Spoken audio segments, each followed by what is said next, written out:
सदियों पहले दुनिया दो अलग अलग रियासतों में बंटी हुई थी। एक तरफ इंसानों की दुनिया थी जहां आम लोग रहते थे, बिल्कुल हमारी तरह। वहां एक लालची और घमंडी राजा राज करता था। दूसरी तरफ था मूर्स, एक रहस्यमयी जादुई जंगल साम्राज्य। यहाँ हर तरह के अजीब और अद्भुत प्राणी रहते थे, पर यहाँ जादूगर और अनमोल रत्नों से भरी खाने। यही वजह थी कि सालों से इंसान इस जादुई दुनिया को हड़पना चाहते थे। लेकिन मूर्स देश को हराना आसान नहीं था, क्योंकि वहाँ के सभी जीव एकता से रहते थे। उनमें सबसे अजीज थी एक परी, मेलेफिसेंट। एक दिन एक इंसानी बालक उनके रियासत के दरवाजे पर रत्न चुराता पकड़ा गया। वहाँ के द्वारपाल बाल्थाजार ने उसे मेलेफिसेंट के हवाले कर दिया। वो बालक पहली बार चलता फिरता पेड़ देख इतना डर चुका था कि उनके सामने आने का नाम ही नहीं ले रहा था। मेलेफिसेंट उसे यकीन दिलाई कि यहाँ चोरी के लिए सजा नहीं दी जाती। तब जाकर वो बाहर निकला। मेलेफिसेंट ने देखा वो बालक तो उसके ही उम्र का था। पूछने पर उसने अपना नाम स्टीफन बताया। मेलेफिसेंट ने उससे वो रत्न लेकर पानी में फेंक दिए। स्टीफन को लगा परी तो बड़ी बेवकूफ है। तब मेलेफिसेंट ने बताया कि उस रत्न का वही घर है। वो स्टीफन को सुरक्षित जंगल के बाहर छोड़ने ले गई। अब वैसे तो स्टीफन गरीब घराने का लड़का था। उसका घर बार माँ बाप कुछ नहीं था। वो खेतों में रहता था, लेकिन उसके सपने बहुत बड़े थे। उसे पूरा विश्वास था कि एक दिन वो राजघराने में रहेगा। मेलेफिसेंट को उससे हमदर्दी हो गई, क्योंकि उसकी तरह वो भी अनाथ थी। दोनों के बीच अच्छी खासी दोस्ती हो गई और तब स्टीफन ने जाने से पहले वादा किया कि वो उससे मिलने आता रहेगा। हाथ मिलाते समय स्टीफन की अंगूठी से मेलेफिसेंट की हथेली जल गई। स्टीफन को यह नहीं पता था कि लोहा परियों को जला देता है। उसने बिना कुछ सोचे अपनी अंगूठी उतारकर फेंक दी। स्टीफन का यह त्याग नन्ही परी के दिल को छू गया। अब वे हर रोज मिलने लगे। धीरे धीरे उनकी नजदीकियां बढ़ती गईं और आखिरकार यह दोस्ती प्यार में बदल गई। वक्त बीतता गया और मेलेफिसेंट ने अपने 16वें जन्मदिन पर स्टीफन को अपना सब कुछ मान लिया। लेकिन कुछ समय बाद ही स्टीफन धन दौलत कमाने के लालच में मेलेफिसेंट से दूर होता गया। एक दिन पड़ोसी रियासत के एक लालची राजा ने अपनी पूरी सेना के साथ मूर्स पर चढ़ाई कर दी। मूर्स की रक्षक मेलेफिसेंट ने राजा को पीछे हटने की चेतावनी दी, लेकिन घमंडी राजा ने उपहास करते हुए कहा कि वह किसी पिद्दी सी उड़ने वाली चिड़िया से नहीं डरता। उसने तुरंत परी का सिर कलम करने का हुक्म दे दिया। पूरी सेना मेलेफिसेंट की ओर बढ़ी। तभी उसने अपने रक्षकों को आवाज लगाई। जमीन फाड़कर विशालकाय जादुई पेड़ बाहर निकल आए और पीछे से बाल्थाजार भी पेड़ों की एक विशाल फौज लेकर आ पहुंचा। उनकी भयंकर गर्जना सुनकर राजा के सैनिकों की हालत खराब हो गई। वह शांत इलाका पल भर में युद्ध के मैदान में तब्दील हो गया। जिसे राजा तुच्छ चिड़िया समझ रहा था, उसने ऐसी तबाही मचाई कि इंसानों का दिल दहल गया। वे कीड़ों मकोड़ों की तरह कुचले जाने लगे और लड़ाई एक तरफा हो गई। उन विशालकाय रक्षकों का इंसानों के पास कोई तोड़ नहीं था। इसी बीच मेलेफिसेंट ने सीधे राजा पर निशाना साधा और उसे अपने नुकीले पंजों से लहूलुहान कर दिया। राजा को बचाने आए सैनिकों को मेलेफिसेंट ने अपने शक्तिशाली पंखों के एक ही वार से तितर बितर कर दिया। उसने गरजते हुए राजा को अंतिम चेतावनी दी, मूर्स की रियासत तुम्हारी कभी नहीं होगी। तभी घायल राजा ने अपने पंजों से मेलेफिसेंट को दूर धकेल दिया। मौका मिलते ही सैनिक अपने राजा को लेकर वहां से भाग। बाल्थाजार ने उन्हें दूर तक खदेड़ा और चिल्लाकर कहा, आज के बाद यहाँ दोबारा कदम रखने की हिम्मत मत करना, वरना भगा भगा कर मारेंगे। इंसानों के लिए उनकी अटूट एकता को तोड़ना मुमकिन नहीं था। उधर लालची राजा भी समझ चुका था कि मूर्स को युद्ध में जीतना नामुमकिन है। मरते मरते उसने घोषणा की कि वह अपनी सत्ता और अपनी बेटी का हाथ उसी वीर को सौंपेगा जो उस परी का अंत करेगा और उसकी हार का बदला लेगा। राजा का सेवक स्टीफन यह सब सुन रहा था। उसने बहुत सोच विचार किया और उसी रात मेलेफिसेंट से मिलने जा पहुंचा। उसने मेलेफिसेंट को बताया कि राजा उसे मारना चाहते हैं। स्टीफन वही लड़का था जिससे परी बचपन से प्यार करती थी। उनके बीच पुरानी बातें शुरू हुई और मेलेफिसेंट ने मासूमियत में स्टीफन को खुद से दूर जाने के लिए माफ कर दिया। वह स्टीफन के भीतर छिपे उस लालच को पहचान नहीं सकी। स्टीफन की दी हुई शराब पीकर वह गहरी नींद में सो गई। तब उस नीच ने खंजर निकालकर उसे मारना चाहा, लेकिन ऐन वक्त पर उसकी हिम्मत जवाब दे गई। आखिर वह उसके बचपन की दोस्त थी। खुद को पत्थर दिल बनाकर वह मेलेफिसेंट के शक्तिशाली पंख काटकर अपने साथ ले गया। सुबह जब मेलेफिसेंट की आंख खुली तो वह दर्द से कराह उठी। अपनी पीठ पर उन प्यारे पंखों को न पाकर वह घंटों करुणा में डूबी रोती रही। दूसरी तरफ स्टीफन ने वे पंख राजा हेनरी के कदमों में डाल दिए। दावा किया कि उसने परी को मार डाला है। राजा अत्यंत प्रसन्न हुए और वचन दिया कि स्टीफन को उसका इनाम जरूर मिलेगा। इधर मेलेफिसेंट का पंखों के बिना एक कदम भी चलना दूभर हो चुका था। उसने एक साधारण लकड़ी को अपनी जादुई छड़ी में बदल लिया ताकि उसके सहारे चलना सीख सके।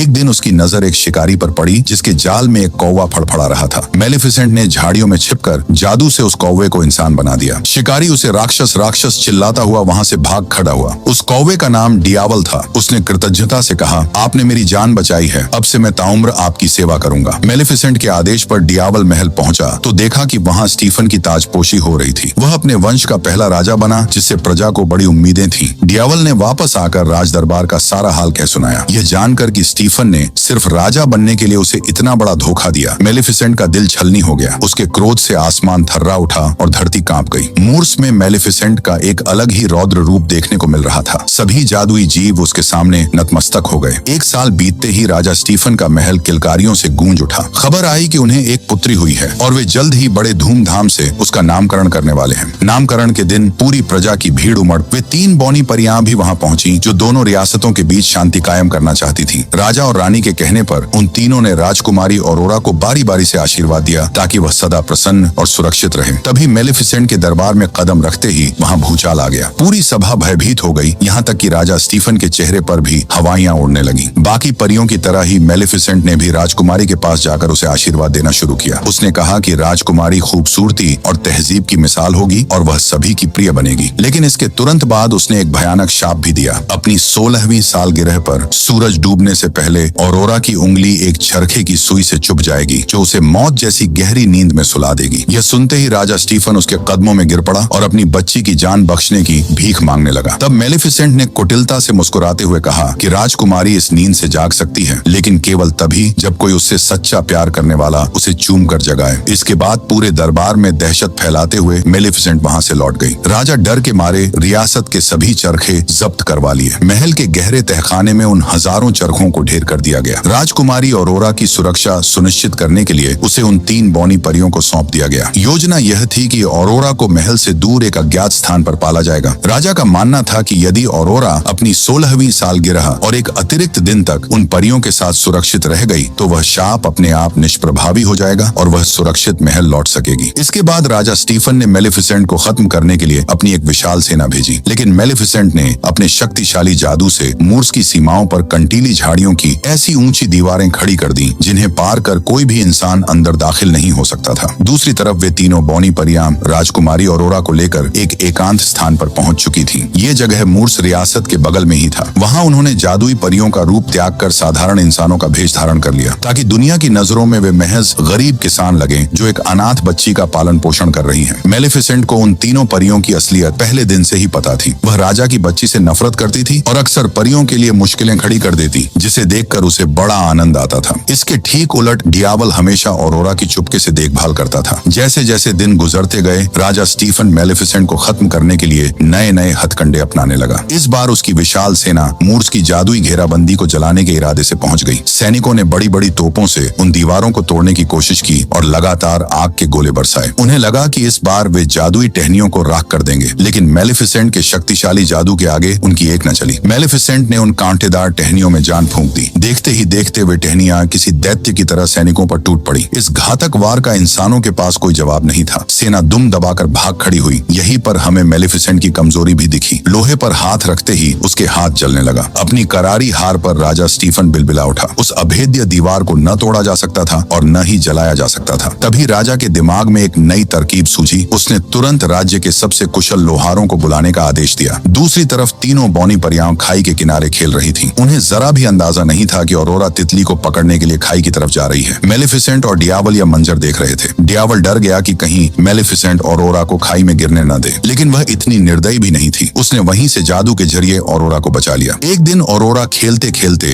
अनजाने में मेलिफिसेंट के बिल्कुल पास चली आई। मेलिफिसेंट ने उसे डराकर वहां से जाने को कहा, लेकिन नन्ही ऑरोरा उल्टा उसके पैरों से लिपट गई। अब मेलिफिसेंट की नफरत बस दिखावे की रह गई थी। उसका कठोर दिल उस मासूमियत के आगे पिघल चुका था। अगले कुछ सालों में ऑरोरा और भी खूबसूरत होती चली गई, बिल्कुल वैसी ही जैसा मेलिफिसेंट ने कभी कहा था। उसे जानवरों से बेहद लगाव था और उनके बीच रहना ही उसे सबसे ज्यादा सुकून देता था। उसकी मासूमियत और जिज्ञासा इतनी गहरी थी कि वो अक्सर उस कांटों से भरी दीवार को देखती रहती और सोचती कि आखिर उसके उस पार क्या छुपा है। आखिरकार मेलिफिसेंट ने फैसला कर लिया कि अब ऑरोरा को सच दिखाने का समय आ गया है, लेकिन उसे उस दीवार के पार ले जाना इतना आसान नहीं था। सबसे पहले उसने ऑरोरा को गहरी जादुई नींद में सुला दिया ताकि उसे किसी भी खतरे का एहसास न हो। फिर डियावल को एक खूंखार भेड़िए में बदल दिया। उसकी खौफनाक गर्जना सुनते ही सैनिकों के कदम डगमगा गए और वे पीछे हटने लगे। रही सही कसर मेलिफिसेंट ने पूरी कर दी। वह उन्हें हवा में उछाल उछाल कर दूर फेंकती रही और कुछ ही पलों में पूरा रास्ता साफ हो गया। मेलिफिसेंट आराम से कांटों भरी दीवार को पार करते हुए ऑरोरा को मूर्स के अंदर ले आई, उसे होश में लाया और छिपकर उस पर नजर रखने लगी। ऑरोरा के सामने एक ऐसी दुनिया थी जिसकी उसने सिर्फ कल्पना की थी। वो पल भर में ही इस जगह पर मोहित हो गई। मेलिफिसेंट दूर खड़ी ये सब देख रही थी। उसके चेहरे पर सुकून झलक रहा था। शायद उसकी मासूमियत को देखने के लिए वो हमेशा उसके आसपास बनी रहती थी। तभी अचानक उड़ने वाली मछलियां घबरा कर इधर उधर भागने लगी। ऑरोरा चौकन्नी हो गई। उसने महसूस किया कि झाड़ियों के पीछे कोई छिपा हुआ है। मुझे पता है आप यहीं हो। आखिरकार मेलिफिसेंट उसके सामने आ ही गई। ऑरोरा बिल्कुल भी नहीं डरी, बल्कि मुस्कुराते हुए बोली, मैं आपको जानती हूँ, आप तो मेरी परी माँ हो, बचपन से मेरा ख्याल रखती आई हो। ये सुनकर मेलिफिसेंट हैरान रह गई। ऑरोरा ने आगे कहा, मुझे हमेशा से पता था कि आप मेरे आसपास ही रहती हो। मैं आपकी परछाई से पहचान जाती थी। इतने में डियावल भी उसके सामने आया। ऑरोरा तो उसे पहले से ही जानती थी, लेकिन आज मेलिफिसेंट ने उसे उसका इंसानी रूप भी दिखा दिया। ऑरोरा और भी खुश हो गई, क्योंकि जैसा उसने सोचा था, यह जगह उससे भी कहीं ज्यादा खूबसूरत थी। तभी मेलिफिसेंट ने उसे बेहोश किया और उसे सुरक्षित उसके घर छोड़ आई। दूसरी तरफ राजा तन्हाई में मेलिफिसेंट के कटे हुए पंखों से बातें कर रहा था। उसे पूरा यकीन था कि जब उसकी बेटी के श्राप का दिन आएगा तो मेलिफिसेंट यहाँ जरूर आएगी और तब राजा उसे खत्म कर देगा। लेकिन मेलिफिसेंट तो अपना बदला लेना भूल ही चुकी थी। ऐसा लगता था कि उसे ऑरोरा की मासूमियत से प्यार हो गया है। वह एक तक उसे ही देखती रहती। आखिरकार उसने अपना श्राप वापस लेने का फैसला किया। उसने अपनी पूरी ताकत लगा दी, लेकिन अफसोस कि वह नाकाम रही, क्योंकि उसने खुद कहा था कि यह श्राप दुनिया के अंत तक रहेगा। अब ऑरोरा के 16 साल का होने में कुछ ही दिन बचे थे। उसने मेलिफिसेंट से इजाजत मांगी कि वह हमेशा के लिए मूर देश में परियों के साथ रहना चाहती है। मेलिफिसेंट भी यही चाहती थी, लेकिन घर छोड़ने से पहले ऑरोरा को अपनी तीनों आंटियों को मनाना था। उसी दिन एक लड़का ऑरोरा से मिला। उस लड़के का नाम फिलिप था, जो राजमहल का रास्ता भटक कर इधर आ गया था। ऑरोरा को वह लड़का बहुत अच्छा लगा। जाने से पहले उसने फिलिप से दोबारा मिलने की बात कही। फिलिप भी वादा करके गया कि वह आता रहेगा। यह देखकर डियावल को लगा यही वह लड़का हो सकता है जिसके चुंबन से ऑरोरा का श्राप टूट जाएगा। लेकिन मेलिफिसेंट को अब भी लगता था कि सच्चा प्यार जैसा कुछ नहीं होता। इसीलिए उसने श्राप में यह शर्त रखी थी कि एक सच्चे प्यार का चुंबन ही ऑरोरा को नींद से जगा सकती है। इधर तीनों परियां इस बात को लेकर झगड़ रही थी कि ऑरोरा को उसके 16वें जन्मदिन पर राजमहल ले जाना है या उसके एक दिन बाद। इसी बीच ऑरोरा लौटी और उसने 16वें जन्मदिन पर घर छोड़कर जाने की बात कही। परियां डर गईं कि वे उसके पिता को क्या जवाब देंगी। इसी के साथ ही ऑरोरा को पता चल गया कि उसके पिता जिंदा हैं। आखिरकार परियों ने राजकुमारी को सारी सच्चाई बता दी। ऑरोरा भागकर अपनी परी माँ के पास गई और उन्हें यह बात बताई। उसने यह भी कहा कि मेलिफिसेंट नाम की एक बुरी परी ने उसे श्राप दिया है। मेलिफिसेंट बिल्कुल चुप रही और तब ऑरोरा ने अपने आप समझ लिया कि उसकी परी माँ ही वो बुरी परी मेलिफिसेंट है। इस सच्चाई ने उसे तोड़ दिया। वह रोते हुए घर गई और घोड़ा लेकर राजमहल की ओर निकल पड़ी। इधर मेलिफिसेंट ने तुरंत डियावल को फिलिप को ढूंढने के लिए भेज दिया। तीनों बौनी परियां भी हर तरफ ऑरोरा को ढूंढ रही थी। उन्हें इस बात का डर था कि अगर ऑरोरा नहीं मिली तो राजा उन तीनों का सिर कलम करवा देंगे। हालांकि अब तो राजकुमारी ऑरोरा महल पहुंच चुकी थी। एक सैनिक उसे राजा के पास ले गया और बताया कि यह लड़की राजकुमारी होने का दावा कर रही है। राजा अपनी बेटी को देखते ही पहचान गए, क्योंकि ऑरोरा बिल्कुल अपनी माँ की तरह दिखती थी। लेकिन उन्हें उसकी वापसी की खुशी से ज्यादा इस बात की चिंता थी कि वह 16 साल पूरे होने से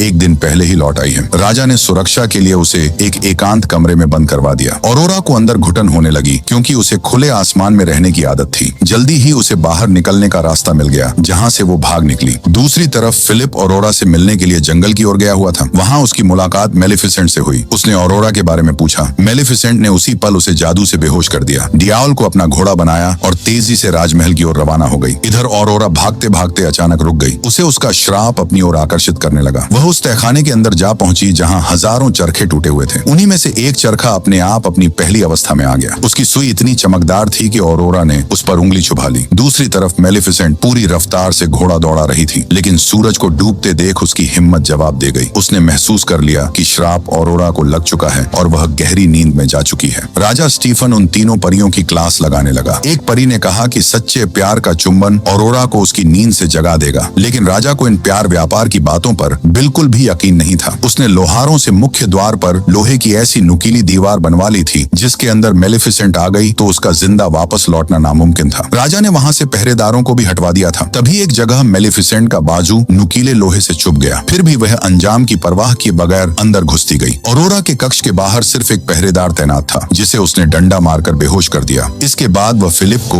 उसकी चेतना में वापस ले आई। उसके गिरने की धमक सुनकर तीनों परियों ने दरवाजा खोला तो उन्हें पता चला कि उनके सामने ऑलस्टेड के राजा का बेटा खड़ा था। परियों ने उसे सारी बात बताई, लेकिन फिलिप को यकीन नहीं था कि उसके चुंबन से राजकुमारी जागेगी, क्योंकि वे सिर्फ एक बार ही तो मिले थे। परियों ने उसे समझाया कि शायद उन्हें पहली नजर का प्यार हो गया हो। फिलिप ने राजकुमारी को चूमा, लेकिन फिर भी वह नहीं जागी। यह देखकर परियों ने उसे राजकुमारी से दूर कर दिया। मेलिफिसेंट की आंखों में मायूसी छा गई। उसे तो पहले से ही लगता था कि सच्चा प्यार जैसा कुछ नहीं होता। वह भारी मन से ऑरोरा के पास गई और रोते हुए उसके माथे को चूम लिया। तभी ऑरोरा की नींद खुल गई। यही तो था उन माँ बेटी का का सच्चा प्यार जिसने उस भयंकर श्राप को तोड़ दिया। ऑरोरा ने अपनी परी माँ को माफ कर दिया और उनके साथ मूर देश जाने के लिए तैयार हो गई। लेकिन महल के अंदर ही मेलेफिसेंट पर लोहे का जाल फेंककर उसे बंदी बना लिया गया। ऑरोरा ने सैनिकों को लाख समझाया, लेकिन सबने उसे पीछे धकेल दिया। इस बीच डियावल भी कौवे के रूप में कुछ नहीं कर पा रहा था। तभी मेलेफिसेंट ने जैसे तैसे अपनी पूरी शक्ति एकजुट की और डियावल को एक खतरनाक ड्रैगन बना दिया। ड्रैगन बनते ही डियावल सैनिकों पर आग उगलने लगा। वहाँ अफरा तफरी मच गई और उसने बड़ी आसानी से मेलेफिसेंट को आजाद करा दिया। इधर डर के मारे ऑरोरा भागकर खुद को एक कमरे में बंद कर लेती है। जल्द ही सैनिकों ने ड्रैगन को काबू में कर लिया और मेलेफिसेंट को भी लोहे की ढालों से घेर लिया गया। इसी बीच ऑरोरा को उस कमरे में शीशे का एक बक्सा मिला। उसके अंदर मेलेफिसेंट के पंखों को कैद किया गया था, जो ऑरोरा के करीब आते ही फड़फड़ाने लगे। दूसरी ओर राजा मेलेफिसेंट पर लोहे के कोड़े बरसा रहा था। मेलेफिसेंट लाचार थी और उसका अंत करीब दिख रहा था। तभी ऑरोरा ने शीशे के उस बक्से को गिराकर तोड़ दिया। आजाद होते ही पंख उड़कर मेलेफिसेंट के कंधों से जुड़ गए। अब उसका कोई बाल भी बांका नहीं कर सकता था। सबसे पहले उसने ड्रैगन को जंजीरों से आजाद किया, जिसके बाद वे दोनों कहर बनकर सिपाहियों पर टूट पड़े। सिपाहियों ने भी पलटवार किया और मेलेफिसेंट पर लोहे के भाले चलाए। तभी राजा ने जंजीर फेंककर मेलेफिसेंट के एक पैर को फंसा लिया। ऐसा लगा कि वह अब मारी जाएगी, लेकिन उसने अपनी पूरी ताकत झोंक दी। वह राजा को जंजीर सहित खिड़की तोड़ते हुए राजमहल की छत पर उड़ा ले गई। वहाँ उसने राजा का गला दबोच लिया। आखिर में उसका मन बदल गया और उसने उसे जिंदा छोड़ दिया। लेकिन राजा की नफरत खत्म नहीं हुई थी। उसने मेलेफिसेंट के पंखों को जकड़ लिया और उसे साथ लेकर नीचे कूद गया। जमीन से टकराने के आखिरी पल में मेलेफिसेंट उसकी गिरफ्त से छूट गई और हवा में उड़ने लगी। लालची राजा जमीन से जा टकराया और उसकी मौके पर ही मौत हो गई। एक नया सवेरा एक नई उम्मीद लेकर आया। मेलेफिसेंट ने जादू की कंटीली दीवार गिरा दी और इसी के साथ पहली बार दोनों रियासतें एक हो गईं। इतना ही नहीं, मेलेफिसेंट ने ऑरोरा को दोनों रियासतों की संयुक्त रानी चुना। दोनों दुनियाओं में अब शांति थी और नफरत का अंत हो चुका था। दोस्तों, अगर आपको हमारी ये वीडियो अच्छी लगी हो तो हमारे चैनल पर ऐसी और भी ढेरों कहानियां और वीडियोस मौजूद हैं। उन्हें भी जाकर जरूर देखें और हमारे साथ जुड़े रहें। धन्यवाद।